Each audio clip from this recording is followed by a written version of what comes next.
its meeting to order. Welcome to meeting number 17 of the House of Commons Standing Committee on Agriculture and Agri-Food. Pursuant to Standing Order 1082, and the motion adopted by the committee on October 24, 2020, the committee is resuming its study on processing capacity. Today's meeting is taking place in a hybrid format pursuant to the House Order of January 25, 2021, and therefore members are attending in person in the room and remotely using Zoom applications.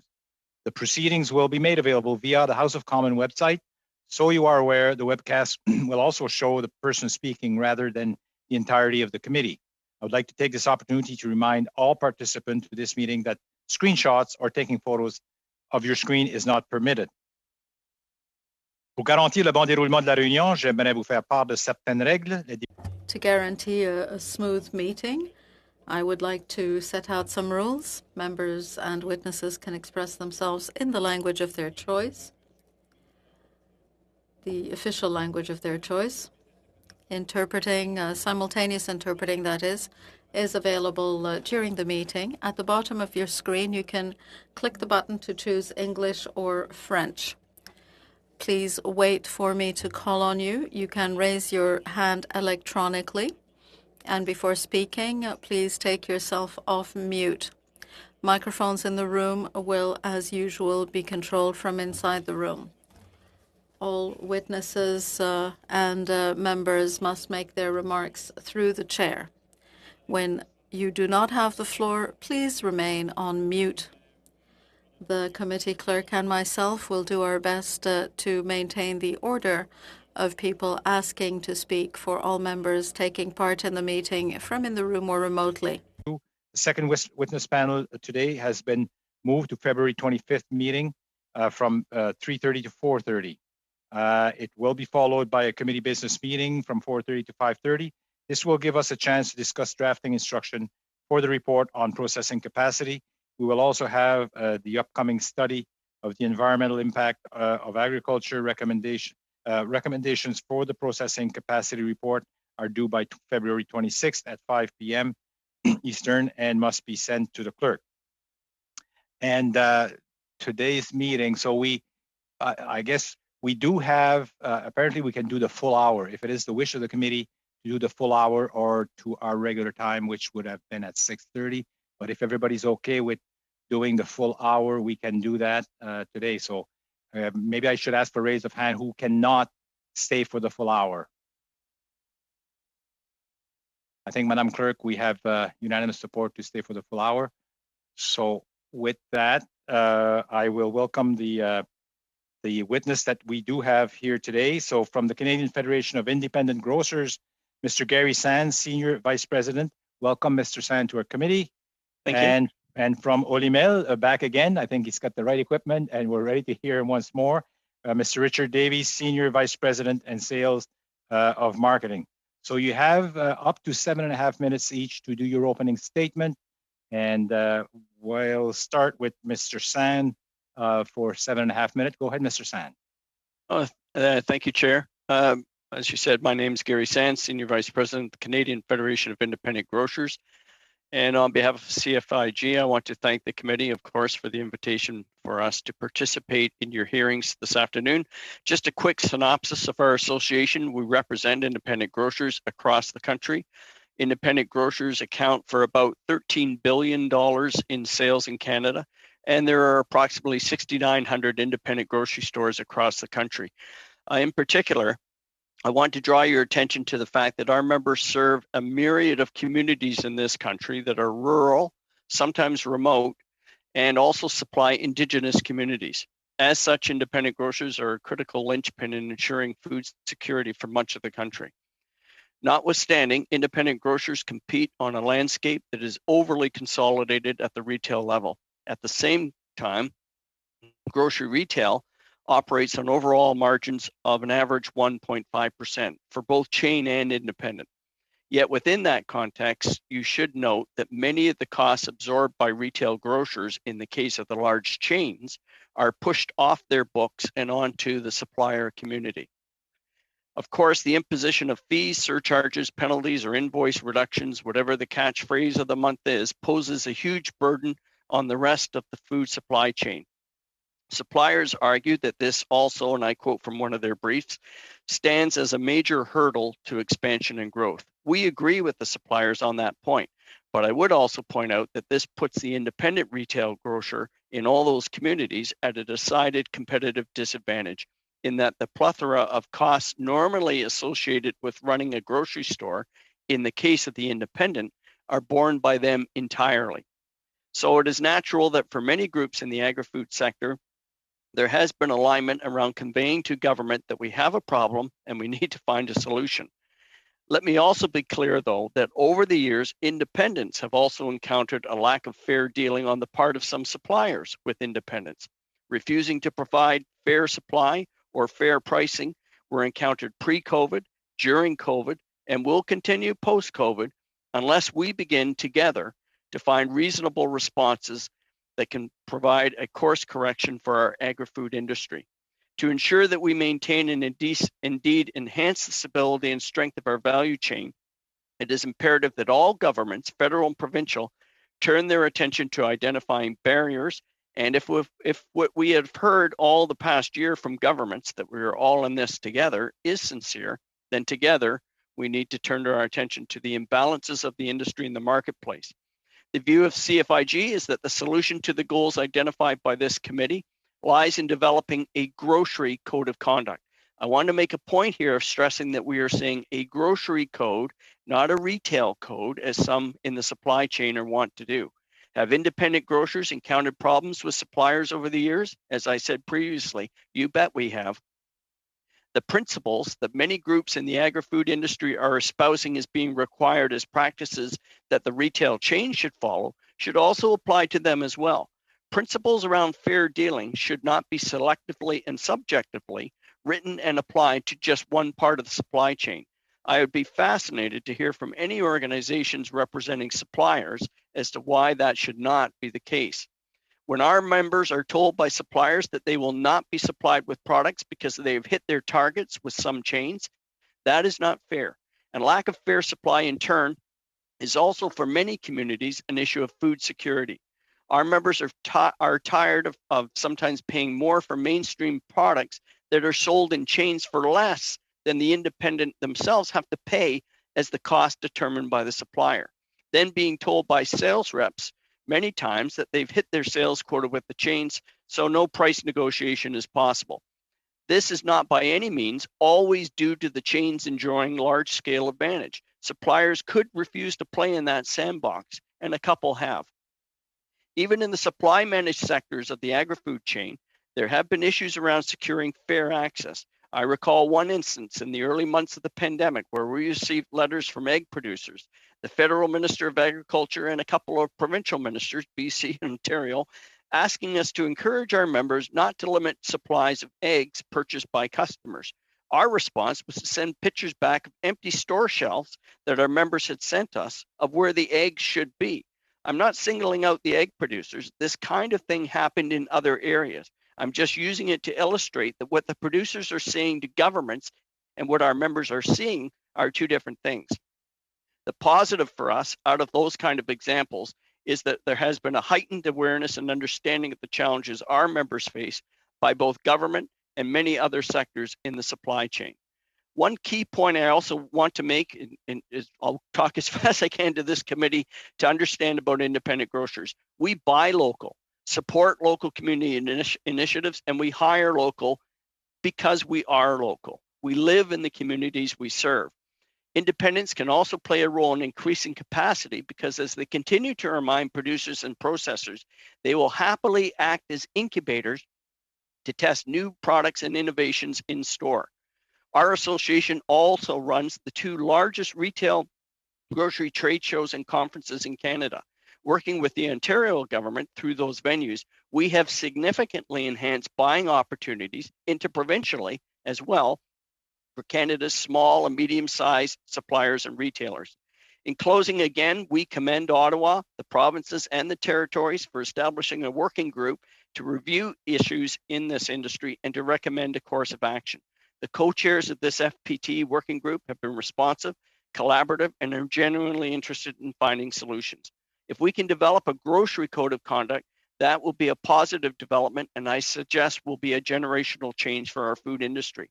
But that code must be a made in Canada code, not one, for example, modeled on the UK code, but one that is balanced, applies to all, and benefits all: retailers, suppliers, wholesalers, processors, and farmers. It will not mean that government should be running a retail store or any other part of the supply chain, nor has it in other countries with a code of conduct. It will also not, as some suggest, level the playing field. The level of consolidation in Canada already makes that impossible. What our members and the communities they serve want is the right to be able to at least stay on the playing field. And thank you for your attention. I hope I hit the 7.5 or under. So you still have 17 seconds. So, but that's close enough. So thank you so much. Thank you so much, Mr. San. Okay. And now we'll move to Olimel LP, Mr. Richard Davies. You have up to 7.5 minutes. Go ahead, Mr. Davies. Merci, Monsieur le Président. Honorable député, Monsieur le Président, membre du Comité de l'agriculture, de l'agroalimentaire, de la Chambre des communes. Good afternoon to committee members. Thank you, Mr. Chairman. My name is Richard Davies. I'm Vice President, Senior Vice President for Sales and Marketing at Olimel. We were formerly known as the Federated Co-op. We are the main producer of pork in Canada and the main exporter. And this is a product recognized by many countries as being very superior. We export to 65 countries. Olimel is not only rooted in Quebec, but also in Ontario, Saskatchewan, Alberta, and New Brunswick. We provide direct jobs for over 15,000 Canadians. Our sales are on the order of $4.5 billion, and the economic spin-offs from our region and the value chain are highly significant. The Minister of Agri-Food and Agriculture's option is to have all exports, agri-food exports, rise to $67 billion in 2023. It would be easier if the government and the representatives could remove all obstacles that are in the way. I will begin by the issue that we can at present describe as the most important one, manpower. This is a very significant issue, not only for Olimel, but for the entire agri-food sector. Before the pandemic, we already had a serious labor shortage with the massive investment that we've made in recent years. We are in the process of creating thousands of new jobs wherever we have facilities. We offer stable jobs with highly competitive conditions in regions that badly need them. To provide some perspective, I should say that we need to confirm 1,200 new hires a year. This is what we will need to do to make up for boomers leaving and demographic changes. We will need another 1,200 jobs to optimize our capacity on the basis of past investment, and another 1,200 hires to meet future needs that have already been identified. So in addition to the 15,000 current jobs, in coming months, Olimel will have to hire 3,000 to 4,000 additional people, creating 3,000 to 4,000 additional jobs in the region. The ability for us to fill those jobs is a bottleneck, because if we can't fill them, we will have to step back from some markets, meaning fewer jobs and less investment. That is where processors from other countries will take our place in markets outside the country and perhaps even in the country. So the entire value chain is affected by the lack of manpower. We are working with local elected officials, regional administrations, and others to plan for the influx of new workers in regions that want to revitalize their economies. In recent years, Olimel has welcomed a good number of temporary foreign workers. These are workers who come from faraway countries who are very motivated to work in Canada. They might be temporary foreign workers, but we can only have 10% of our workforce be such workers. We are pleading, and have been for years, to have that percentage raised to 20. We would also like the red tape to be minimized. Our employees, our temporary workers, have done excellent work in helping us maintain our processing capacity as an essential service. We are the essential extension from the farm. The labor issue is not only crucial, it is also urgent. On another issue, the current pandemic has made us accelerate our modernization plan to develop new technology and further integrate automation into our operations. Even though automation is not designed to substitute for human labor, if the industry is to remain competitive and efficient, more automation is going to have to be made if we are to get the investment we hope to have. The government would have to support businesses to do that. It should be comparable to the programs offered in support of businesses like ours by our main competitors. Priority markets and access is limiting. For example, our access to Chinese markets has been disrupted for months. 70% of Canadian production is no longer eligible to be imported into the world's largest market. The current political relationship is certainly not helping. Moreover, our Red Deer plant in Alberta has, since April 28th, been carrying the cost of that. In Canada, there's also another significant issue, the relationships between distributors and processors in Canada. The Canadian government could certainly play a role to promote, as has been asked of it by many industry players, to achieve a better balance of power. Some major retailers are trying to impose on processors market conditions that are being imposed unilaterally, and that might make them less viable. There could be and should be a code of best practices, and this is something that would help everyone, especially Canadian consumers. Many countries have already done this. In the immediate future, the pandemic has forced companies to adjust rapidly to new conditions, particularly cleanliness and health. We have done everything needed to protect the health of our employees. Like the Canadian Meat Council planned to do, we have made sure that employees in our processing sector, especially in meat, we have asked for rapid vaccination, and that has been taken into account. I have summarized my comments so that I could get them in within the allotted time. We are ready to answer all your questions. Thank you very much for listening, and I would be happy to take your questions in English or French. Thank you. Thank you, Mr. Davies. Thank you for your excellent presentation. Start with Ms. Rood for 6 minutes. Go ahead, Ms. Rood. You got 6 minutes. Thank you, Mr. Chair, and thank you to the witnesses for appearing here today.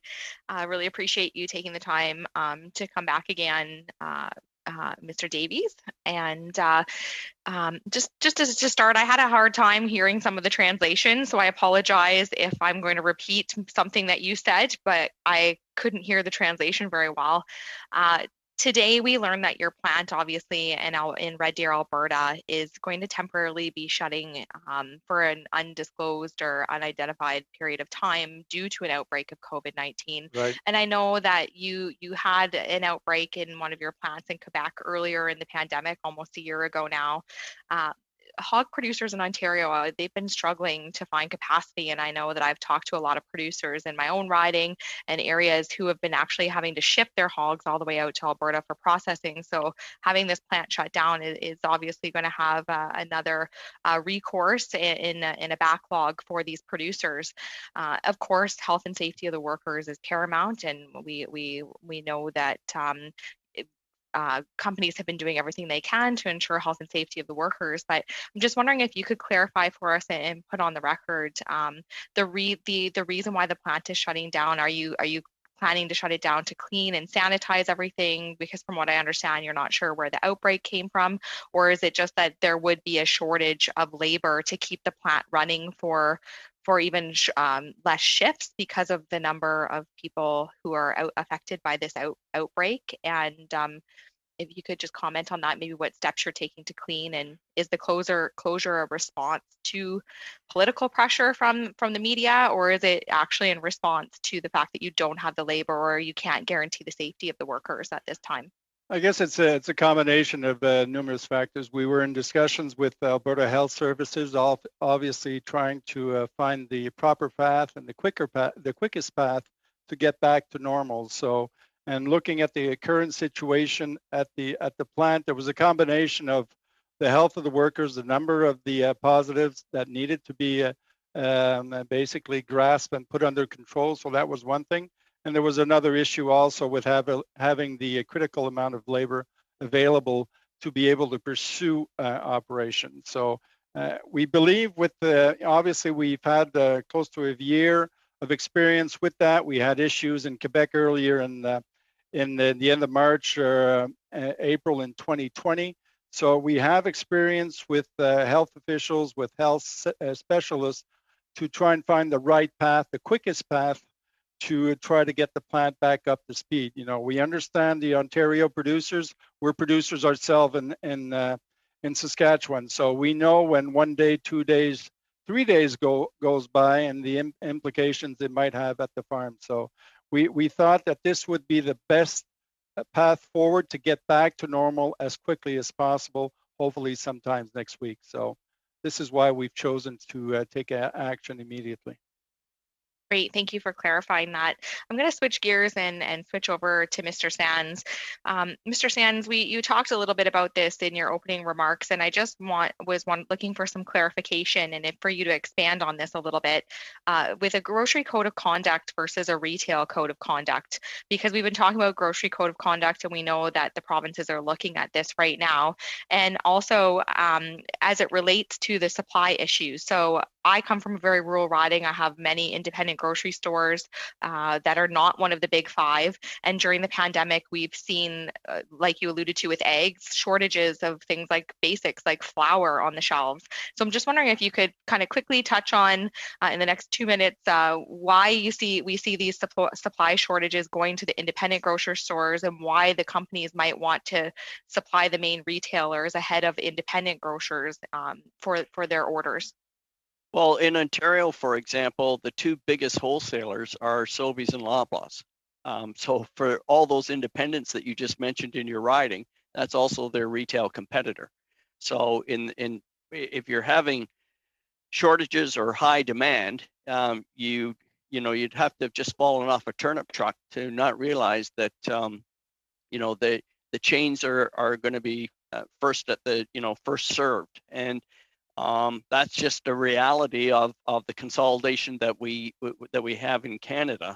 Is that because of the penalties they would face if they didn't supply those big chains? It could be. It definitely does have an impact. But we've seen cases, and I've been with CFIG 18 years. I can tell you, we have seen cases over the years where suppliers are doing things that in terms of pricing and supply. And we don't use the term equal supply. We're talking about fair supply. So one of the principles that suppliers are fond of espousing is that, if you have a contract or terms of agreement, then that's what you have. We agree, but we've been on the receiving end of that as well, where suppliers will inform us. Even during COVID, we got an email sent out. I better not say the name of the company, but from a producer, a national producer of let's just say, product that was important in the context of COVID, saying we will not be supplying any independents until April because Walmart and Loblaws have asked for it all. And that was in writing. To us, that's unacceptable. And that's the kind of thing that should be covered in a grocery code. So if you have contractual arrangements with other independents, honor those as well. Thank you, Mr. Sands. Thank you, Ms. Root. Thank and you. now we'll go to Mr. Blois for 6 minutes. Go ahead, Mr. Blois. Thank you, Mr. Chair, and thank you to both of our witnesses. I'm going to start with Mr. Davies. You mentioned red tape. That's certainly something that speaks to me in terms of measures that we can do that don't cost money, that can help drive economic growth. Can you give me one specific one in particular, your top red tape reduction measure that the Government of Canada could put in place to help support you? Well, I guess the first one is the one that we've been after for numerous years, which is to lift the cap on the temporary worker program. For one, the cap is one thing, and also the way it operates and it works. It's a very extensive, long process to get a worker or workers available in a foreign market into the Canadian market. Everybody's willing. We're willing to receive. They're willing to come. And the process needs to be shortened, as I mentioned in my comment. So I would say that would be one good example of where we can get some traction. Beyond labor, and I want to be mindful of time, anything that comes top of mind or anything that you might be able to submit to this committee beyond the labor piece, because that has been well canvassed? No, I think the rest of the things, I talked to some of the issues we have in market access. People at CFIA were working very well. Obviously, the political realm of the challenges that we have, for instance, with China, are outside of that. So I would say from moving forward, just to try and create a better environment when considering trade with our largest trading partners. We had a witness on one of our last panels that talked about, as it relates to the supply managed sector, and I know, of course, you have poultry production, there needs to be a mechanism within the pricing component for producers that takes into consideration processors' tight margins, i.e. Almost a wholesale price on the poultry side that would take into consideration some of the realities of processors. Is that a view that you share in terms of looking at the price that producers are given? Because essentially you as a processor has no other ability to, you are a price taker in Canada, right, where you're required. Is that something that resonates with you, or could be evaluated? Well, obviously the biggest tool we have is in supply management is the supply side. So I would say the supply side's a little more difficult right now in trying to find with all the stakeholders the proper level of supply that will guarantee the proper revenue for the different processors. So I think that would be the biggest challenge right now. If there's a specific mechanism on pricing, I think we need to let the market define what the values are out there. But I would say the definition, the ongoing definition of what is proper supply moving forward, and having the proper voices heard when the allocations are determined. I'm talking here more so on the chicken side. You mentioned, obviously, government has a role to help facilitate the automation and some of the investment in the private sector. We've had other witnesses, of course, who have said there's plenty of private capital out there that can help fund this, notwithstanding the fact that government does invest in other sectors to help support. In your mind, just briefly, what does a government program look like in terms of that? Is it tax credits or is it direct funding? Well, it could be a combination of both. I think my words should just be put into context that we should be, as a government, when we're trying to establish these goals, aggressive goals as far as exports. We need to be mindful that we're out there competing. And my only point was to make sure that we benchmark and we make sure that as a government towards their industry, we offer more or less the same level of support, so that we level the playing field. So that should be put in that context. I don't have specific examples, but I've heard over the years that different countries have been providing different opportunities to some of their industries. So my only comment that would be to make sure that we're out there on a level playing field. And I appreciate that. And I don't have enough time to ask you the question, but I guess I would say, Mr. Davies, if you have any suggestions on comparable jurisdictions where you look at these different programs, that's always helpful for our committee. I want to go to Mr. Sands next. And you talked about the role of independent grocers in rural Canada. Ms. Roux touched on this. I would agree with you. You mentioned about incubators. Certainly, we have a question as a government about what role government actually plays in that. Is that something independent grocers and processors or producers can play a role directly, or is there a role for the government of Canada to be involved in that space at all? Yeah, I wouldn't get too complicated about it from the standpoint of the independent. They're looking for ways to buy local. They're looking to connect. So one of the things that we've been doing, and actually the leader in terms of government action has been the Ontario government. And we have two, I think I mentioned in my remarks, I'm trying to be quick, but we have the two largest trade shows in Canada for the retail grocery sector. And one of the key components of that is that we facilitate connections between all of our members right across the country and chains with the small and medium-sized food producers and processors. One thing that government could do is they could replicate, all governments, other provinces and the feds, is replicate what Ontario is doing, because Ontario's helping to promote that. They provide some financial support to those producers and processors to help facilitate that connection. And it was supposed to be a one-year program. It's now going on because it yields so many benefits. Thank you, Mr. Sands, and thank you, Mr. Blois. Et maintenant, Monsieur Perron, allez-y pour 6 minutes. Mr. Perron, 6 minutes. Thank you, Mr. Chairman. I thank our witnesses for being here today, and thank you, Mr. Davies, for having agreed to reserve this time for us. I really appreciate it because I had many questions for you. If you remember, the last time we spoke before having issues with the interpretation, we were talking about temporary foreign workers, and you wanted plants to be able to have such workers account for up to 20% of their workforce. Should we not, in fact, be going for 30% as it used to be? Is 20% sufficient in the long term? In the long term, well, we might well ask, yes, but should we also end up or have to end up at 30%? It is not impossible that that might become an issue in 3 to 5 years. It depends on demographic changes.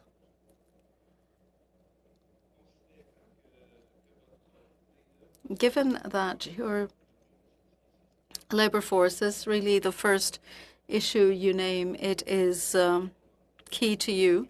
Are you aware of the pilot project to accelerate permanent residence applications in Quebec? We've also met with a group of workers coming to Yamashish, people from the island of Mauritius. So what can we do to help you welcome them? You talked about administrative impediments. Is there something tangible that Canada can do to make life easier for temporary foreign workers? Well, human resources is not necessarily something I have specialized knowledge in.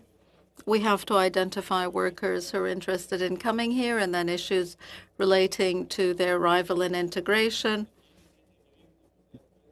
We would need support to help them find places to live, and then their families will follow. So really what they would need is a quite comprehensive support framework. Our human resources teams have already cited those needs. Thank you. Now I'd like to talk about the emergency fund that was put in place to help processors do some emergency refits. Many companies were refused those funds because there was no longer money available. Do you think that we should provide more funding so that companies who did not receive that funding could? And do you think there was an imbalance there because, for example, by larger processors who are better organized having a better chance of accessing funds quickly?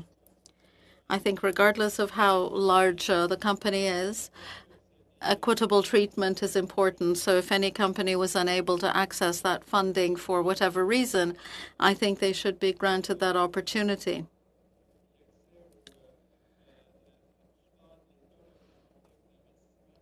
Also, we need a level playing field when it comes to funding for investment. That is what we would like, an even playing field. If I hear you correctly, Mr. Davies, because Olimel is a large company and we're very proud to have you, you think that it would be useful if small processors could in fact complete or complement what you supply? Do you believe that having new processors that are small and medium-sized, do you think they might usefully complement your network? There are some levels of processing that might well be complementary to our primary operations, and that would help us perhaps better serve clients in the country or even outside the country. That could be regional, more specialized, more niche processing that would certainly be potentially useful. There is an issue. Previous witnesses have talked about traceability. When a processor becomes too big, it is difficult for some clients to be sure of traceability. And we can understand why that might happen. So might that also be complementary? Regarding traceability, in our operations, pork, poultry, and other operations, we have a framework providing for a strong traceability chain, which means that when needed, we can certainly find the product that should not be on the market. We have nothing to learn from anybody about a good traceability system. Ours is excellent. Thank you, Mr. Perron. Mr. McGregor. Yes, thank you, Mr. Chair. Mr. Davies, maybe I'll start with you. You did make mention of the outbreak that's happened at your Red Deer processing facility, and you did talk about the labor issues that your company is going through, and many companies, but basically in the supply of labor. With your current workforce, it was reported that UFCW, they did a survey of their workers at the plant in Red Deer, and about approximately 80% of them said they reported feeling unsafe at work. I'm just wondering if you can tell the committee what steps is Olimel taking to try and address those concerns, because 80% is a pretty high number. It's a big number. I don't have the, I'm not privy to that information, but is this in the context of COVID or just in the context of generally speaking? It didn't go into that much detail, but it is in relation to the outbreak, I believe. Yeah, I would say it would be in the outbreak. So there's tremendous measures that were put in place in basically all the facilities.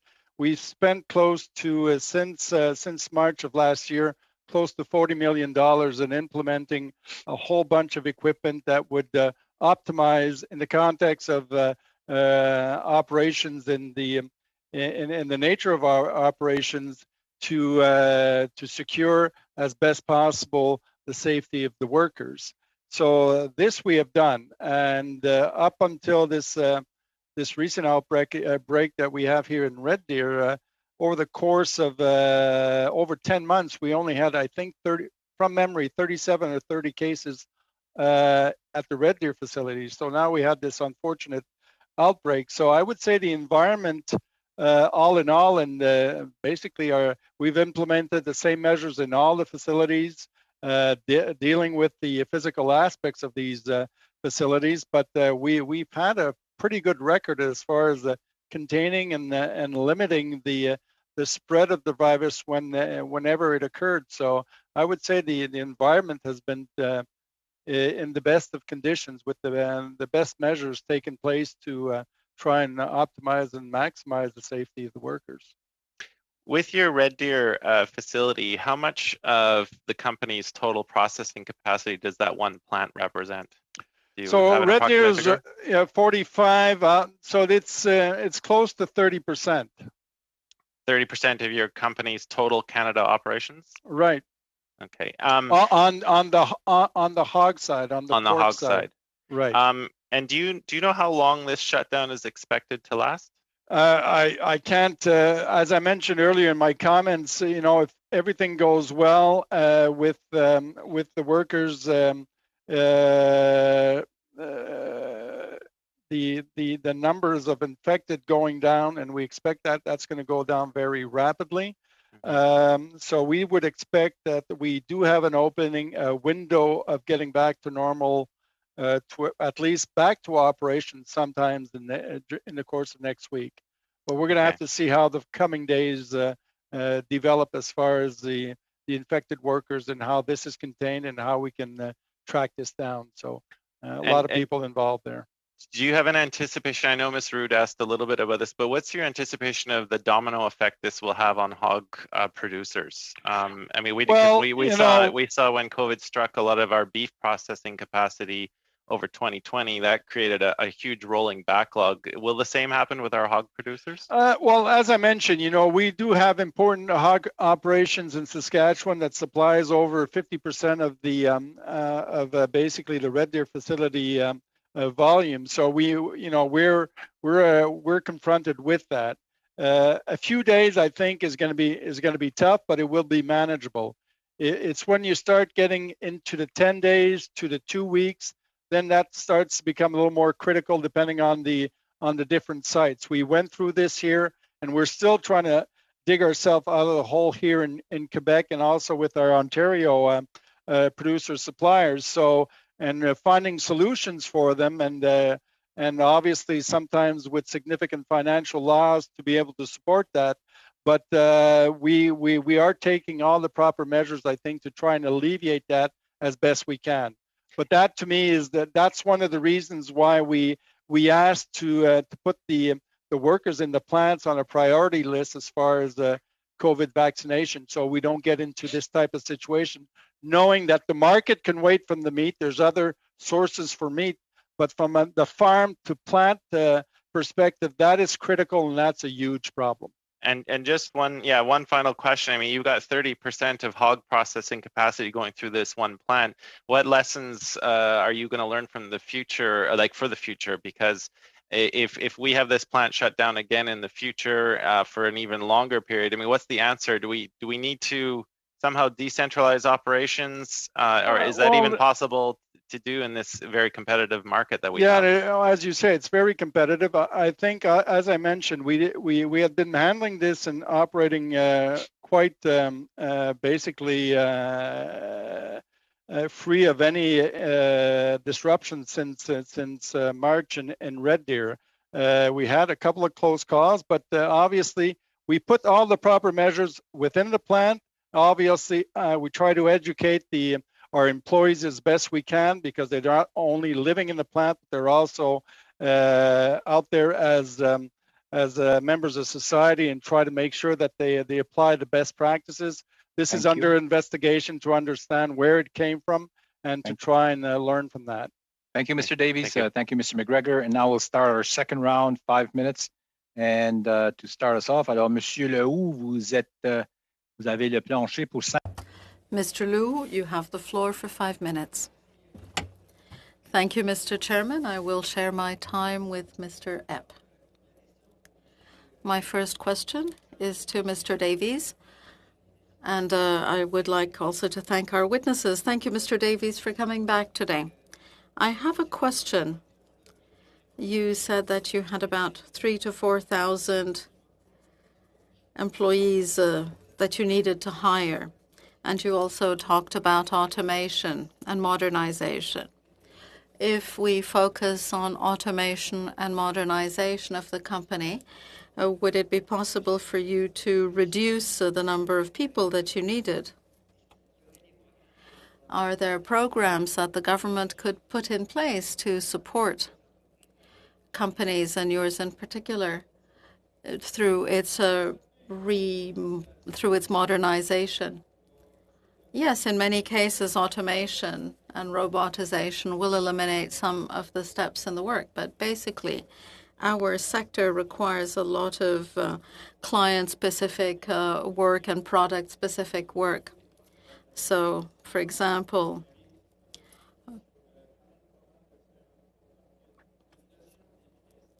there's efficiency, of course, there's competitiveness, of course, and sometimes we have to meet specific client specifications which require technology or human intervention. So the point of the automation is not solely to reduce dependence on human labor. Are there programs that the federal government could put in place to support you in automation, in the process to automate, for example, tax credits on investment? Yes, that might even help us accelerate the process, either through the provision of tax credits or through support that could help us make the process faster. It's also not just the provision of employment. We have to move some facilities. We have to do a lot of construction. So there are programs that could provide us support and that would make it possible for us to automate and modernize more quickly. Thank you. I'll give the rest of my time to Mr. Epp. Thank you, Monsieur Lehoux. Through you, Mr. Chair, I'll direct some questions to Mr. Davies. By the way, I'm having all kinds of internet issues here in the Confederation building. So if I'm not coming through, I'll kick it back to Monsieur Lehoux. Mr. Davies, you've mentioned the 10% cap on temporary foreign workers relative to your workforce. And certainly the labor shortages are found in other industries as well.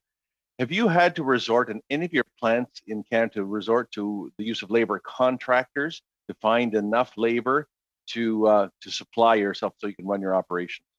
Yes, we've obviously we don't have many operations, for instance, in Montreal directly, but we do have a couple of plants that are within, let's say, an hour driving of Montreal. So we've used those contractors to support some of our needs for labor. Okay, I'm sorry, I only heard about a little bit of that, but I can maybe follow up.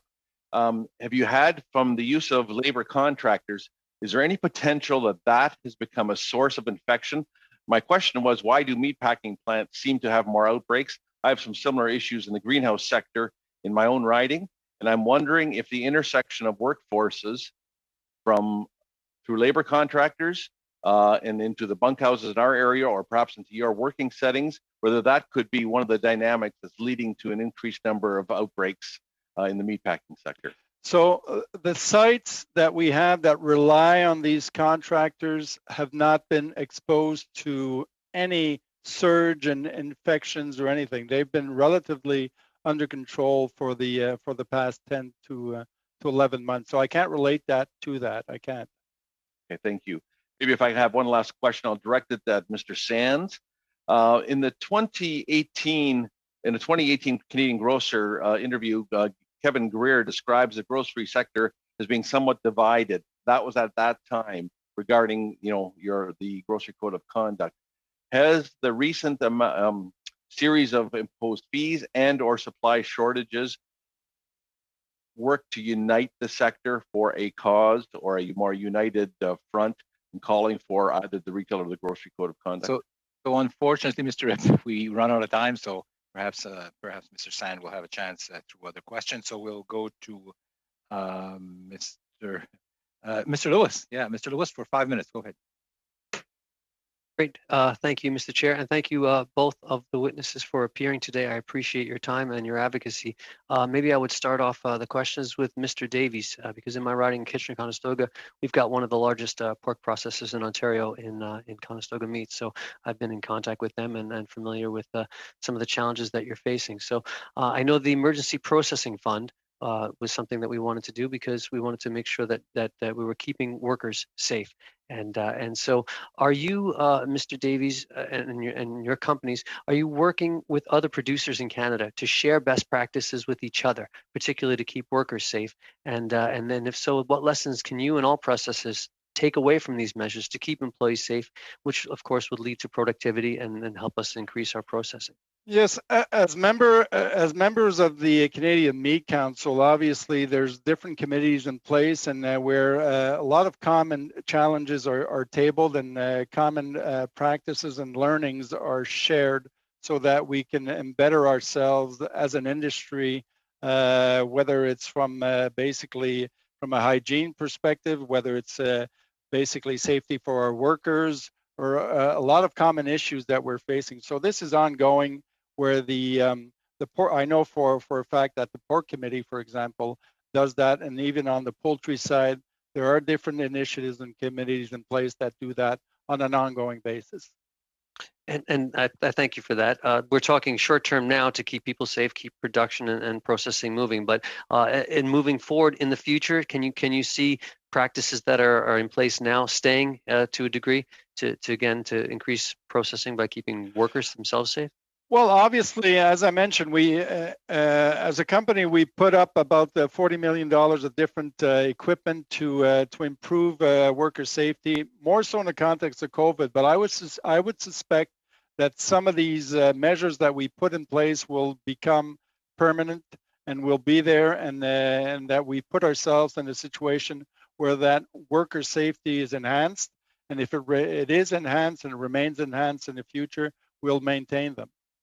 Okay, I appreciate it. And you mentioned in your opening statement the automation and innovation methods that are working in other countries. And my colleague, Monsieur Lehoux, also talked about would there be specific programs. But can you point out how we can find that balance between labor, which is the human capital, and technology, and if there are other countries, other programs that are successful that we can sort of adopt some of those techniques? Well, you know, I know from being in the industry for over 30 years, I've seen countries develop a lot quicker than other countries, I think. And when I think of pork, I think of Denmark, that have included and implemented a lot of automation and robotics into their operations at all levels. And in the context of efficiency, and also in the context of safety. So there are examples around the world where that has been applied a lot quicker than others, and often it was due to limited amount of labor and other constraints that forced these countries to move in that direction. But moving forward, I think we need to be on top of our game, and to be able to remain competitive if we are going to be remain basically relevant into the future. So this is why we're focusing on that as well. Great, thank you, sir. I'm going to, with the remaining time, maybe pivot over to Mr. Sands and mention as far as support for independent grocers. I imagine everyone here, most people come from small towns, and that's where we have the best conversations. I know you can't go to a local grocery store. Let's say, in my case, it's Pim's in Wellesley. You go there, you'll have the better conversations, and we all miss that. And you have our support. But you mentioned that the code of conduct would put independent grocers in a better position, and we want that to happen, and we certainly support that. But we're talking about processing capacity on this study right now. How to process the improvement that's the bottleneck right now is the processing between production and retail. So can you help, with the time I have left here, explain what you're proposing and how that would lead to improved outcomes at the processing level? Not going to say it. Everyone knows there. Sorry about that.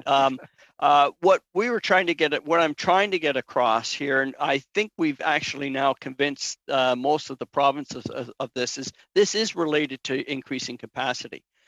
If you keep the independent grocers on the playing field, that is going to have a downstream impact on the entire chain. The small and medium-sized producers and processors in this country will tell you, what the independent grocer means to their businesses.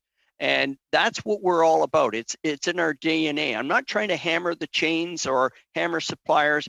You know, I gave the example of a company that wouldn't supply independents.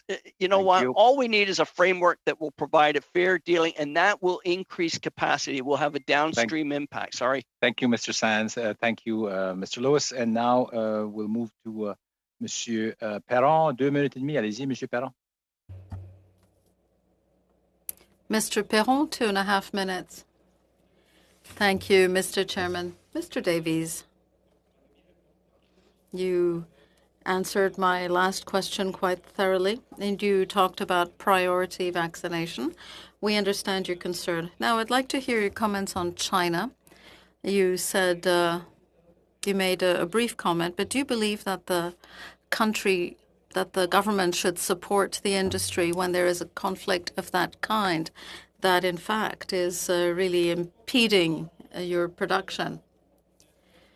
We are waiting for tangible solutions from the government so that the business relationship can resume as quickly as possible. We're not necessarily asking for intervention in the form of support. But when these disputes go on for weeks and months, they become extremely significant for the entire chain. We're not necessarily asking for support, but for solutions, tangible solutions, so the business relationship resumes. So more rapid diplomacy. You also talked about labor and small processors, as well as automation. These are all interrelated, and it may be useful to have smaller processors complementing the network. Does that network and the automation, well, can those really function in tandem? Are these two things compatible? Well, yes, because the whole framework and the whole network is really complex, and it can be segmented, as it were. Specialized sites can certainly find a place, and that is not incompatible with increasing automation for larger producers for reasons of efficiency. So the two can be closely linked and can also be completely separate. It depends on the kind of processing in question. Thank you, Mr. Davies. Thank you, Mr. Perron. For 2.5 minutes. Go ahead, Mr. McGregor. Yes, thank you, Chair. Maybe Mr. Sands, I'll turn over to you. I just wanted to thank you for providing an important viewpoint from independent grocers, because you know, often when we've been talking about the struggles between suppliers and the retail sector, we've often been talking about the giant chains, the Sobeys and Loblaws and so on. So it's great to have your helpful perspective on that. Maybe you know, I don't have much time, and certainly we've gone through a lot of questions already. Maybe I'll just give you the opportunity, if you want, if there's anything else you wanted to add to this committee in terms of the recommendations we should be making to the federal government, because ultimately we do want to see a comprehensive report come out with some rock solid recommendations. So if there's anything else that you wanted to add, especially with regards to the unique needs and market position of independent grocers, anything you wanted to add in that respect? Just really, it is hard to try to provide an overview. Listen, I'm a former political staffer, and when I got into this job, I knew next to nothing about the industry, but it is hard to explain to people how it works. But I can't stress enough how important the independents are to the supply chain. If we can get a framework, a grocery code of conduct, forget about this listening to bashing just the retail chains or bashing the suppliers. We just need a framework similar to the framework the federal government established in the payments industry, where a payments code of conduct was brought in, and I can tell you has been very successful. We're looking to establish the same kind of framework that will just provide a framework of fair dealing for everyone. I wish I had an hour to just give you examples and explain to you the impact that the independents have downstream on increasing capacity. That's key to the independents' ability to survive, to differentiate. How do we differentiate? We buy local, we support local, which we define as provincial. Keep us on the playing field and watch the impact we have. You should have seen the impact when Ontario opened up beer and wine in the grocery stores. The impact on Ontario beer and wine went through the roof in independent stores. Why? Because that's what we want to do. We don't want to carry the Molsons and the Labatts. We're looking for carrying the local stuff. Take that example and apply it right across the chain.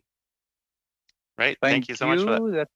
Thank you, Mr. McGregor, and thank you, Mr. Sands. So that pretty much covers our hour. Really want to thank our guest from Gary Sands from the Canadian Federation of Independent Grocer, and also I'll email Mr. Richard Davies. Just want to give a shout out to our former colleague Lloyd Longfield, also that to join us today from our past committee. And to all of you, have yourself a good evening, and we'll see you this Thursday. So meeting adjourned. Thank you. Thank you very much. Thank you.